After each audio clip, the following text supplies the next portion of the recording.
How to fix Facebook Marketplace is not available to you. Let's get started. First, launch your Facebook app. Make sure you have already logged into your account. Now navigate to the menu page. Then click on the settings icon given at the top right corner. Now head over to the section Account Center. Over here you're gonna find different option. Navigate to the option Personal Details.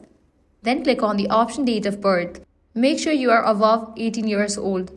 If you are a minor, you won't get access to the Facebook Marketplace, so update your birthday. After you do that, you can head back.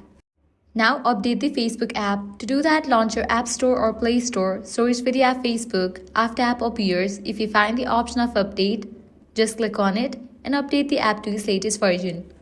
Likewise, next thing you want to do is report to the Facebook support team. For that, launch your Facebook app, navigate to the menu page, scroll all the way down and head over to the option Help and Support. Click on the option Report a Problem. Click on Continue to Report.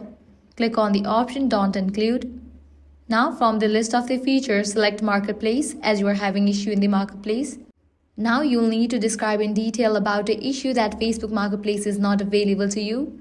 And also you can take the screenshot of the page where market should be available. Or you can record the screen and upload it over here. After you fill this, you can submit it. With that, Facebook support team will get back to you within few hours or few days. And you will get access to Facebook Marketplace. So these are solutions for fixing Facebook Marketplace not available to you. If this guide helped you out, don't forget to like, share and subscribe. Thanks for watching.